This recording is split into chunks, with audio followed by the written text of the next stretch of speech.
My name is Duncan Green. I'm Strategic Advisor at Oxfam, and today we had a really fascinating exchange with a bunch of NGOs, with ODI and with DFID, around some of ODI's recent work on power and politics in Africa. The thesis that the ODI work put forward is that we need to change the way we talk about governance in Africa.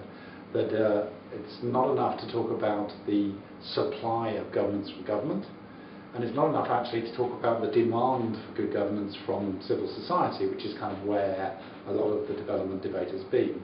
That actually it's about what David Booth and the ODI programme calls collective action problems, and finding solutions by getting everybody into a room and building trust.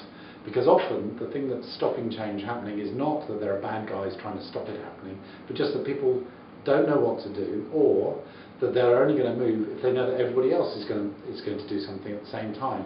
So it's a question of getting everybody to talk to each other and build the trust, and then people are willing to take the leap.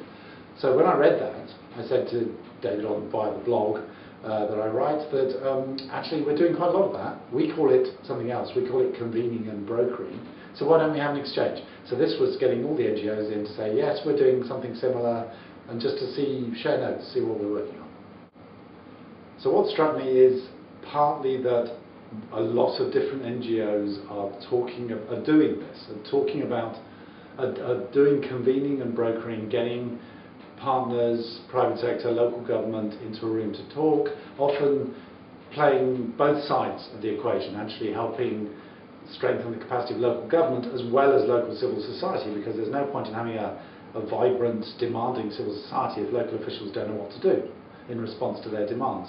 So actually this has kind of emerged naturally in a lot of NGO programming, but I think David Booth is right in saying that often when we describe it in different terms. We describe it as saying we are strengthening the demand for accountability, and we haven't got a way of capturing the fact that we're doing this more complex, getting people in a room, convening and brokering things. So the thing that struck me was, yes, we're doing it anyway, but we ought to actually be more honest and clearer, and if we can do that, then it becomes easier to talk to people about it and to learn together. So I think that was a good point. I think the next steps are to think a lot harder. So convening and brokering makes sense at some times and not at others. How do we identify the moments when you should do that? When the stars are aligned, when you might get people who are normally enemies to actually work together? Is it because there has to be a big threat, an external shock, a period of frustration or a failure of government, or what? There are various ways that these alignments happen, and we need to get more astute in recognising them and then acting quickly on them. Otherwise, the risk is it just becomes a new development buzzword. Everybody does convening and brokering for another 6 months, and then we all move on to something else. And that would be a waste, because I think there's some real interesting ideas here, but we have to actually turn them from looking back and saying this is what happened here, to okay, you people in DFID, you people in NGOs, you're out there trying to do your job. Here's some tips for how to do it better using this approach.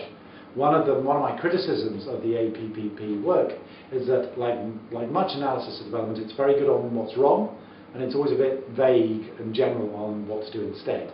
And so we need to work together to sort of sharpen that idea up so that people have actually got things to try.